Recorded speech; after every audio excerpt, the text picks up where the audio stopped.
Тэг ихсэн 9 сарын 20 болж байна. Тэгээд өнөөдрийн вебинараар хэдүүлээ товчхон сүүл болсон юмнуудыг ярина. Тэгээд зарлалын шинж тэмдэг гэх юм бол мүлжүүртэй болон дээр мүлжүүртэй.com дээр сүүлийн дугаар маань орсон. Тэгээд alt season эхлэх юм бол alt гэдэг нь alternative tokens буюу нөгөө биткойноос гаднах цааснууд байхгүй.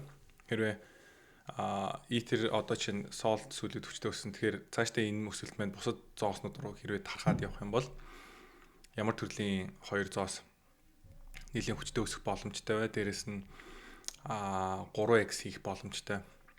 3x гэдэг нь болохоор дороо биш л дээ. Зүгээр ойрын 1 жил 2 жилийн дотор ерөнхийдөө 3x хийх боломжтой юм хугацааны санал гэдэг нэг хугацаагаас танилцуулсан байгаа. Тэгээд ямар ч гэсэн энэ дугаар маань орсон. Тэгээд мүлжүүртэй болон сонирхож байгаа улсууд маань гişүү болоод энийг уншиж болно.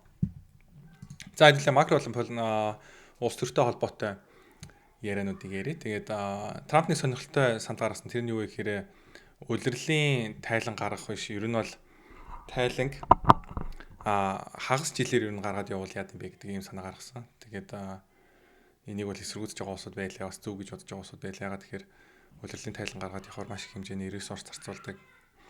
Тэгээд дандаа компаниуд маань 3 сараар бодоод илүү богино хугацааны ерөнхийдөө юмнуудад төлөвлөлөөд дандаа богино одоо сэтгэлгээтэй болно гэх юм уу те. Урт хугацаагаар төлөвлөхгүй богино хугацаагаар төлөвлөөд эхлэнгүүд илүү тийм одоо short termism гэж ярина. Монголоор одоо тэрийг юу гэж ярих юм те.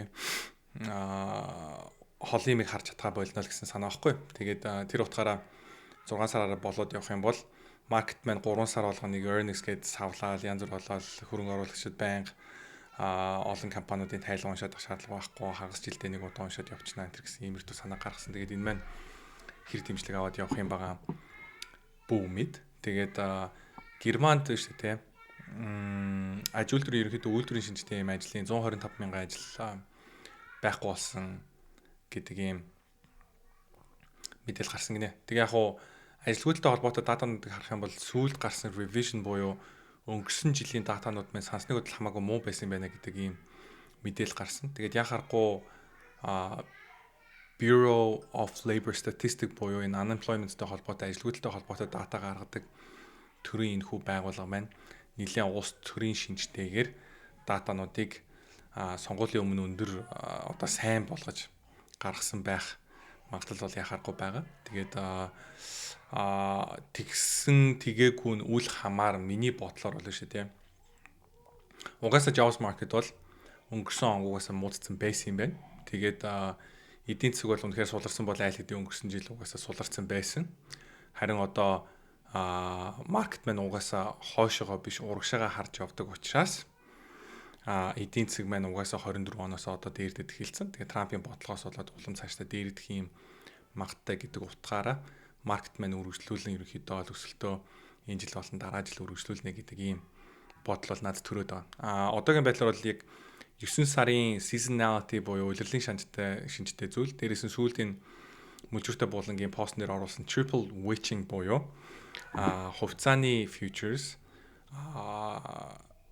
дээрээс нь индексийн futures, хувьцааны options, дээрээс нь индексийн options гуруулаа нэг өдөр хугацаанд дуусаад их хэмжээний ерөнхийдөө дериватив зах зээлээс арилдаг ийм өдөр байна. Өөрөө энэ 9 сарын 19-нд байсан. Тэгээд энэний дараа ер нь бол зах зээл савлгаа илүү өндөр болдог гэдэг уулаасаа дата байдаг. Тэгээд тэр утгаараа дээрээс нь seasonality-га харах юм бол дээрээс нь market нэлийн хүчтэй сүүлийн хэдэн сар өссөнийг тооцоолох юм бол эндээс бол маркет унах боломжтой гэж бол бид нар бол мүлжүүртэй болон дээр бол үзэж байгаа. Тэгээд энийг бол би чат нэр бол бичээд явуулдаг байгаа.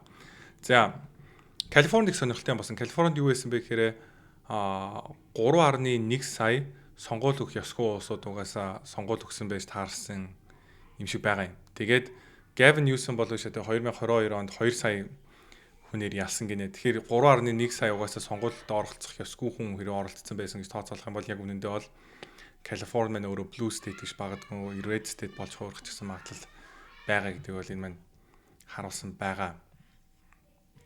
За тэгээд мэдээ энэ төр ерөнхийдөө бол нэлээд уншдаг бас энэ Европын төр болж байгаа зүйлүүдийг ажилтдаг улсууд байх юм бол Европын исламын шашинтай муслим хүмүүс орж ирээд олноороо орж ирээд маш их гэмт хэрэг үүддэг, жоох охтуудыг хүчнэддэг хүмүүсийг хутгалж аалдаг, хүн амьтны толгой хүртэл тасддаг энэ төр гэмтэргүүд аягүй хийдэг. Тэгээд энэ 3 дахь ертөнцөөс их хэмжээний яг үндэ бол өндөр боловсралтай биш, яг нийгэмд нэг тийм нэмэр болохооргүй улсуудыг одоо юу гэдэг хүн ам буурж байгаатай холбоотойгоор одоо ингээд оруулж ирнэ гэдэг нэг юм улс төрчдийн бодлого явуулаад яг үндэ бол өөрсдийнхөө улс орныг сүтгэж байгаа ийм үзэгдэл болоод байгаа. Тэгээд их сонирхолтой заа энэ залуу яасан гэсэн чинь who the fuck is Allah гэж хэлснийхаа төлөө 30 сар шорон сууж байгааг нэ.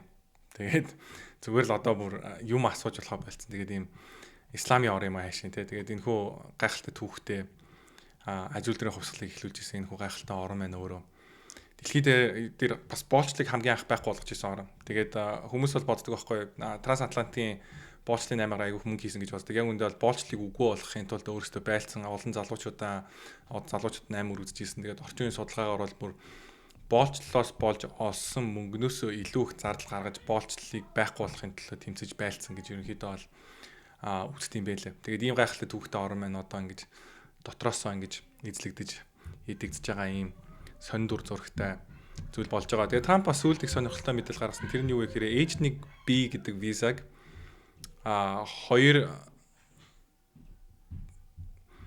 $100,000 жилийн төлбөртэй олгоод төрөвчлүүлэх юм бол өшөөдөө 2 сая долларын төлбөртэй болгоно гэдэг ийм мэдээлэл гаргасан. Тэгээ яг хөө мэдээж компаниуд маань яадаг вэ гэхээр Америкаас ажил хийх хүн олдохгүй болно.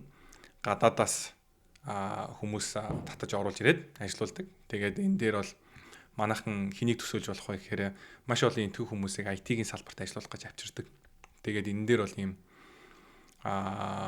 шин төрлийн төлбөр тавьж гинэ л гэсэн. Тэгээд энэ түүдэд бол муу мэдээ. Миний бодлоор том зургаар бол маш сайн мэдээ. Америкт тэртээ тэргүй энэ түүдийн тоо бол нэлээд их болцсон. Надад бол хангалттай бол энэ төв байгаа гэж бодож байгаа. Дээрээс нь IT-ийн ажлыг тэртээ тэргүй хиймэл оюуханаар орлох боломжтой болж байгаа учраас тийм олон энтэг хүн ер нь бол шаардлагагүй. Дээрээс нь call center-ууд ч гэсэн айгүй хинтүүд ажилдаг. Нэг энтэг таварч залхаал юм зарчих гал Америкт байдаг тэгэдэг байхгүй байн гоц дуурал. Тэгээд ийм мэдээлэл гарсан. Манайхан H1 визагаар ерөнхийдөө бол Америкт ажил төрөл хийгээд амьдарч байгаа монгол залуучууд маань санаа зовж байгаа бол 9 сарын 20-оос өмнө аль хэдийн процесс маань эхэлсэн байгаа усууд дээр бол энэ бол хамаарахгүй юм байна гэж би уншиж ойлгосон. Тэгээд миний буруу гэж магадгүй яг үнэхээр амьд тулцсан усууд байх юм бол өөртөө бас давхар судлаарай. Миний ойлголтоор бол тийм. Тэгэхээр бол аль хэдийн Америкт ороод ирсэн ажил төрөл хийгээд явж байгаа залуучууд бол энэ бол хамааралгүй. Шинээр одоо ажилд орох гэж байгаа усууд байх юм бол энэ маань бол илүү хамааралтай мэдээлэл байгаамаа. Тэгээд үнэхээр ур чадвартай хүн байх юм бол 100,000 төлбөрийг нь бол төлөөд явах боломжтой байхгүй. Одоо чинь юу гэдэг Америкаас үнэхээр олдохгүй те хагас сая 1 сая долларын бараг доллартай тэнцвүүц ажлыг хийгээд яваад байгаа үнэхээр тийм IT-ийн мундаг залуучууд байх юм бол угаасаа 100,000-ын төлөөд авчиад дахиад тэрэн дээр нэмээд юу гэдэг нэг 100-150,000 цалингийн нөгөөд явахд бол боломжгүй зүйл байхгүй. Тэгэхээр энэ бол Трамп бол энэ дээр зүсдэж ийн гэж бодож байна. За яг 100,000 хэтэрхий өндөр байж тарах юм бол мэдээж 50,000 30,000 тэргээд бууруулж болох л байх л та тий. Ямар ч байсан харъя. Tech lead гэдэг нэг юм хуучин Google тэгээд өөр юу ч юм дээ Salesforce хаа тий. Иймэрхүү компаниудад ажилладаг байсан гэх нэг юм тавар шийдэг. Тэгээд энэ яаж одоо чинь ажилд орох вэ? Яаж ярилцлаганд орох вэ гэдэг иймэрхүү видеонод хийдэг. Би дээрүүд яг нөгөө Bureau Computer Science-аар бас сураад төгссөн болохоор энэ чиглэлээр бас ажил хийх юм болоо гэж бас боддог байсан аахгүй. Тэгээд тэрүүд бас хальт үздэг байсан нэг ийм YouTube чинь тавар шийд. Тэгээд энэ нөхөр заяа яг энэ сүүл гарсан мэдээг бол ярьсан. Тэгээд энийг бол нэлийн сайшаасан өнцгөөс бол ярьсан. Тэгээд Америкт байгаа Америкт угаасаа коллеж төгссөн энд Америкт ажил хийгээд явах юм чадвартай залуучуудыг илүү хямд цалинтайгаар тэгээд өөрсдөд нь илүү дуулууртайгаар боол шиг баг ажиллах боломжтой юм гадаад хүмүүсийг авчирч бол ажилуулдаг. Тэгээд энэ бол айгуу тийм онцгүй дискассн зүйлээ гэдэг ийм өнцгөөс нь бол ярьсан. Тэгээд энэ бас гоё өнцөг байлаа. Окей. Intel-тэй холбоотой гоё дата гарсан. Тэгэхээр Intel дээр юу байсан бэ гэхээр бид нар мүлжүүртэй болноор бол булш болоод нэлээд удаж байгаа. Ямар тохиолдолд булш болсон бэ гэхээр Pat Gelsinger байшаа тийм. Ажлаас гарахаар болоод тэгээд төр зур нэг өөр хоёр хүн бараг нэг хамтдаа co-CEO хийгээдсэн баха тий буруу санааг бол тэгээд дараад нь байжгаад хуучин биш тий Intel-ийн board-д байжгаад Pat Gelsinger-ийн leadership-тэй санал зөрөлцөөд board-оос гарч исэн Cadence гэдэг компанийг компани CEO байсан. Байхдаа Cadence гэдэг компани хувьцаа 30 гарын X хийлгэжсэн Lip-Bu Tan гэдэг нэртэй ийм хүн мундаг. Угаасаа хагас дамжуулагчийн зах зээл дээр олон жил ажилласан ийм туршлагатай хүнийг ерөнхийлөгчөө болгосон. Sorry, хамран дээр нэг юм тэглээд байгаа юм шиг. Найтайхаа санагдаж. Тэгээд заяа энэ ерөөсөө мундаг тавар шин байна гэд ер нь бол Intel дээр боломж байгаа болов гэд харж ирсэн. Дараад нь ямар сонирхолтой гоё мэдээ гарсан бэ гэхээр Intel-ийн хөрөнгө оруулагч болж Америкийн ерөнхийдөө бол Америк орон өөрөө Intel-ийн хөрөнгө оруулагч болохоор боллоо гэдэг ийм мэдгдлийг бол Трампын засгийн газраас бол гаргасан. Тэгээд энэний дараа би Intel-ийг $40 хүртэл өсөх боломжтой 1-2 жилийн дотор гэдэг ийм таамгийг бол мөлжөртэй болон дээр гаргасан. Тэгээд 2027 оны 1 сард хугацаанд дуусах call option авал яасан бэ гэдэг ийм саналыг ер нь бол би гаргаж ирсэн баггүй. Тэгээд тэр хүү арилжааны санал маань бол одоогийн байдлаар бол 100% ашигтай байгаа. За тэгээд сая энэ 7 хоног ямар гоё мэдээ гарсан бэ гэхээр Intel $5 тэрбум хөрөнгө оруулалт Nvidia хийнэ гэдэг мэдээлэл гарсан. Энэ маань болохоор SoftBank-ийн $2 тэрбум дараа гарсан бас том мэдээллүүдийн нэг баггүй. Тэгээд Nvidia бол зүгээр ганцхан хөрөнгө оруулалт хийгээд зогсохгүй Intel-тэй хамтраад дата центрт зориулсан график карт CPU одоо график карттай CPU-н дээр хамт ажиллана гэж байна. Тэгээд яг хуу ямар төрлийн миний ойлгож байгаагаар л шүү дээ. Ямар төрлийн чипний дизайн яригадаад байгаа гэхээр CPU тэгээд давхар болохоор GPU-тэй. Тэгээд эдгээр систем нь бүгдээрээ болохоор Nvidia-гийн өөрсдийнх нь NVLink гэдэг юмар бүгдээрээ холбогдоод тэгээд дата центр дээр хэрэгжилж болдог ийм дата центрийн CPU хийх гэдэг байгаа байхгүй. Тэгээд энэ зах зээл дээр одоогийн байдлаар бол миний ойлгож байгаагаар тэргүүлж байгаа компани юу вэ гэхээр AMD байна. Тэгэхээр AMD дээр бол өрсөлдөгч болж орж ирэх чинь. Дээрээс нь Intel-ийг дампуурж магадгүй энэ төргээ зөндөө олон хүмүүс санаа зовоодсэн. Тэгээд тэрхүү үнэлгээнд нь ер нь бол нэг тиймэрхүү айдас шингэсэн компани байхгүй. Тэгэхээр энэ хүү айдсыг маань улам бүр байхгүй болгоод зогсохгүй цаашдаа Intel маань үнэхээр өсөлттэй компани болох боломжтой юм байна. Тэгээд дээрээс нь Lip-Bu Tan гэдэг энэ хүү ерөнхийлөгчийн удирдлага дор Intel маань цаашдаа бол улам илүү инноватлаг мундаг компани болоод иргэн сэргийх юм боломжтой компани болж байна гэдэг ийм найдлага бол төрүүлсэн байгаа. Тэгээд энэ хүү initiative буюу энэ хамтрал дээр бол дор хаяж 6 сар хамт ажилласан гэж байгаа. Тэгээд ийм бол энэ бол тэгэхээр өнгөцсөн гаргасан мэдээлэл биш. Тэгээд хамтарсан бас мэдээлэл гаргасан. Тэгээд хамтарсан мэдээлэл дээр Jensen-с за окей хамтраад график карт гаргадığım байжээ. Одоо бүтээгдэхүүн гаргадığım байжээ. Intel-ийн Fabric хэрэглэх үү гэсэн чинь Intel-ийн Fabric хэрэглэхгүй гэдснээр TSMC-г нэлээд магтсан юмнууд ярьсан. Гэхдээ яванд бол Intel-ийн Fabric хэрэглэхийг бол үгүйсэхгүй зэ.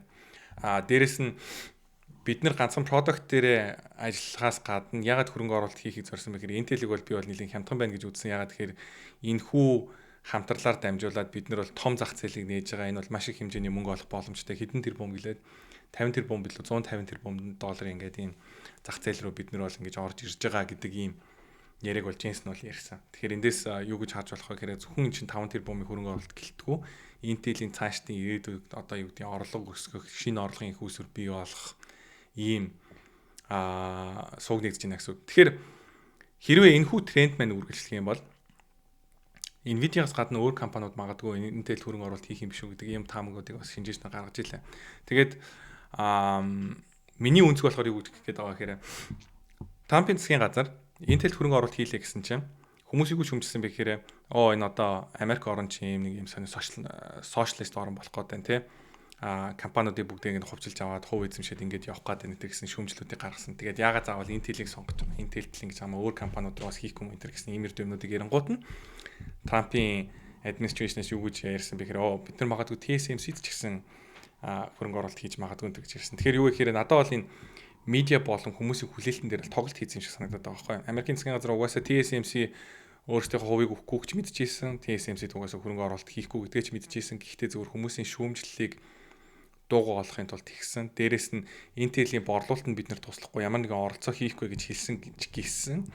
Цаагаараа яг нийтэд ил биш мэдээлэлээр бол миний бодлоор Intel-ийг амжилттай байлгахын тулд Америкийн засгийн газраас Трампын зүгээс хийх ёстой ажлуудыг бол хийж байгаа гэж би бол үздэг. Тэдгээрийн нэг дотор энэхүү том компаниустай холбох хамтарлуудыг үүсгэх энэхүү ажил маань явж байгаа болов уу гэж би бодоод байгаа байхгүй. Тэгэхээр энэ стратегийн чухал ерөнхийдөө бол одоо бизнесүүд гэж Трампын засгийн газар үзээд байгаа юмнууд дотор юу ороод байгаа вэ гэхээр хагас дамжуулагч эмийн үйлдвэрлэл. Тэгээ одоо чинь бид нар бол өөрсдийн антибиотикоо хийж чадахгүй, пенициллинээ бид нар өөрсдөө үйлдвэрлэж чадахгүй гэдэг ийм аюултай мэдээлэл байгаа шүү дээ. Дээрээс нь дайн байлдаа болох юм бол бид нар өөрсдөө гангаа үйлдвэрлэх хэрэгтэй. Дэлхийн өөрөө гангийн үйлдвэрлэл төр хятадаас хамааралтай. Хятадаас яг үүндээ бол хятад нэг тийм мундаг үйлдвэрлэл явуулаад хямдхан тог могтой байгаад байгаа да биш, өөрөө гангийн үйлдвэрлэл мань өөрөө хятадын засгийн газраас татаастай байдаг учраас дэлхийд даяар өөр орнуудын одоо энэ ган үйлдвэрлэлүүдийг бол дампууруулад байна гэдэг ийм үндсэлтээр ган дээр нь өндөр татвар тавиад тэгээд өөрсдийнхөө энэ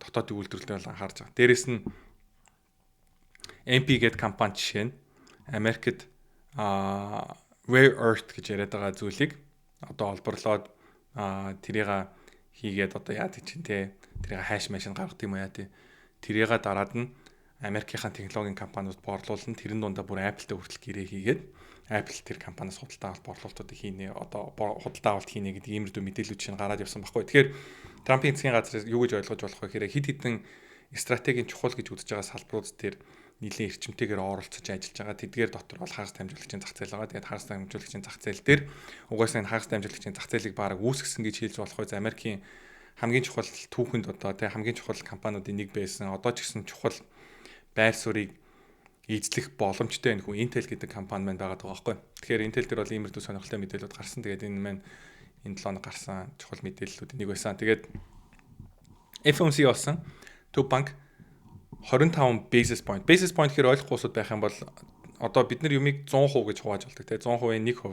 1%-ийг дотор нь 100 хуваачингууд 100 шиг basis point байхгүй. Тэгэхээр 25 basis point гэдэг нь юу гэсэн үг вэ гэхээр 1%-ийн төрөний нэг буюу 0.25% гэсэн үг байхгүй. Тэгээ ер нь бол яг санхүүгийн линго юм да тий.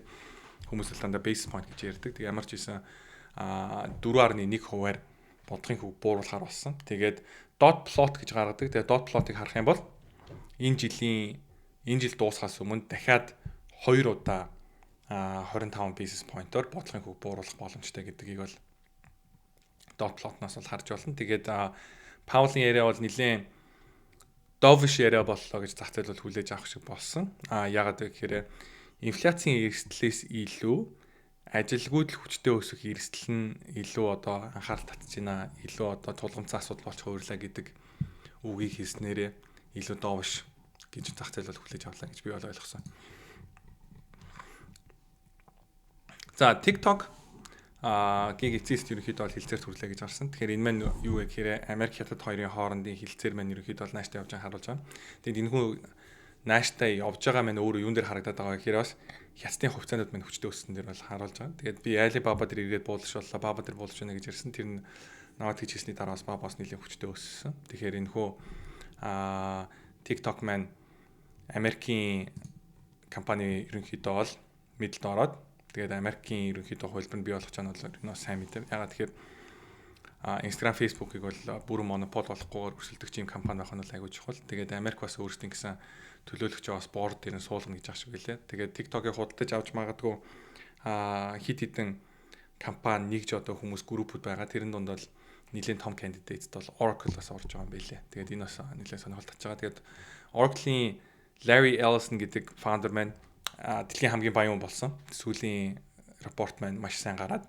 Тэгээд Larry Ellison-ы хүүн биш үү, медиа компани ажиллаулт юм билээ. Тэгээд том ийм медиа суу кабел энтрийг худалдаж аваад байгаа. Тэгээд энэ маань бас юг харуулж байгаа гэхээр том тэрбумтын дундаас биш үү, Трампыг дэмждэг цөөхөн тэрбумтнуудын нэг багхгүй. Тэгээд хүн ч гэсэн ер нь бол тийм. Тэгэхээр дараагийн сонгуулиар 2028 оны сонгуулиар медианууд маань Republic намын эсрэг бүгд байсан бол тэрхүү нөхцөл байдал маань нэлийн өөрчлөгдөд 2028 оны сонгуульд дээр бол Republic нам бол нэлийн хүчтэй орж ирэх болов гэж би бол бодоод байгаа. Тэгээд JD Vance-ыг бол дараагийн ерөнхийлөгчийн сонгуулиар бол Америкийн ерөнхийлөгч болох өрсөлдөөнд бол өрсөлдөнө гэж бол хүмүүс үзээд байгаа.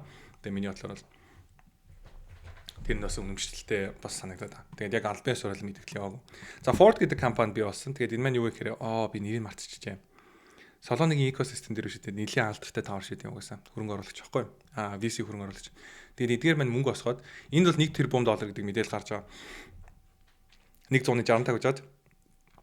Яг үнд бол энэ дээрээ дахиад мөнгө осгоцсон заяа. Бараг 4 тэрбум доллар босгоод 4 тэрбум доллараар шүү тийм солоно худалдаж авах болж байгаа. Тэгээ өөр бас юм солоно худалдаж авч байгаа компаниуд байгаа. Тэгээд Hyperliquid маань өөрсдийн stable coin-а гаргаж байна гэдэг мэдээлэл гаргасан. Энэнд хариулаад Circle яасан бэ гэхээр USDC-г Hyperliquid дээр шууд нэрээ болгож гаргасан. Тэгээд Hyperliquid-ийг өөрсдийн гэсэн stable coin гаргаж байгаа гэж бас айгаад байгаа юм. Тэгэхээр stable coin-тэй холбоотой юм тулаан маань ерөнхийдөө бол нэлээд ширүүсч байгаа гэж харж байна. Дээрээс нь блокчейн дээр үндэслэн stable coin-оор дамжуулан төлбөр хийж болдог биш үү? AI хиймэл оюухан дээр тулгуурсан төлбөрийн протокол Google гарлаа гэдэг юм мэдээлэл гарсан. Энэ бас аюул сонирхолтой. Тэгээд хиймэл оюуханууд маань өөрсдөө stable coin ашиглаад төлбөр төлөөд нэг нэгэндээ төлбөр төлөх боломжтой болж байгаа юм ирээдүг болж хараад байна гэсэн үг. Тэгэхээр биткойн дээр нөгөө биткойн биш ээ. Solana дахиж худалдаж авах гэж байгаа. Crypto treasury компаниудын зөндөө олон мэдээ гараад байгаа нэг нь энэ баггүй. Тэгээ Pantera Summer Capital raise 1.25 billion to turn Neurotech firm into Solana treasury company гэж байна. Тэгэхээр Neurotech-ийн компаниг аваад Solana-гийн treasury компани болгоод 125 тэрбум доллар Solana авах чинь гэдэг юм мэдээлэл гарсан. Solana-гийн ETF-д удахгүй гаргаж байгаа. Solana-гийн treasury компаниуд олноороо гарч байна. Тэгээд Solana-гийн ханшинд бол нэлээд би бол булш байх. Тэгээд ер нь бол all time хийх болоо гэж бол бодож байгаа. За Anatoly-тэй биш үү? All-in-ийн гарууд яриа хийсэн. Тэгээд энэ маань бас Solana сүүлийн зах зээл дээр нэлээд хүмүүсийн анхаарлыг татж байгаа гэдгийг бол харуулж байгаа. Тэгээд Anatoly мэдээж ярьдаг юмнууд л ярьсан. Nasdaq-ийн блокчейн дээр гаргана гэдэг энэ хүү вижнээр нь бол ярьсан. Тэгээд энэ бол гайхалтай вижн. Тэгээд Anatoly-гийн нэг гоё юм нь болохоор юу вэ гэхээр яг нэг тодорхой вижн тавьчаад тэгээд тэрнийхээ хараас ерөнхийдөө бол зүтгэж явж байгаа илүү тийм ийш тийш үсчээд байдгүй айгу тийм гоё фаундер байгаа байхгүй. Тэгээд тэр утгаар бол айгу мундаг. За Bitcoin treasury компаниуд биш үү? Bitcoin-ы нийт supply юм биш үү? 18% барьж байгаа гэдэг мэдээлэл гарсан. Тэгэхээр яхахгүй зах зээл маань энэ удаагийн крипто зах зээл маркет маань өмнөх циклүүстэй харьцуулбал гарсан хамгийн том өөрчлөлт маань ер нь бол энэ байгаа. За Coinbase-ийн Base Network өөрсдийн гэсэн зоосоо гарах талаар судалж эхэлсэн гэдэг юм мэдээлэл гарсан. Тэгээд энэ бол мэдээж Coinbase-ийн хувьцаан дээр бол боловсрол хөгж мүлжүүртэй болон дээр үзэж байгаа. Дээрээс нь энтэй холбоотойгоор нэг зоосны ярилцлагаас бид нэр санал болгосон. Тэгээд мүлжүүртэй болон дээр та бүхэн subscribe хийх юм бол бас иймэрхүү төрлийн арилжааны саналуудыг бас хүлээж авах боломжтой. Тэгээд өнөөдрийн мэдээлэл минь үгээр өндөрлөө. Тэгээд дараагийн дугаар оролцъя. Thank you guys.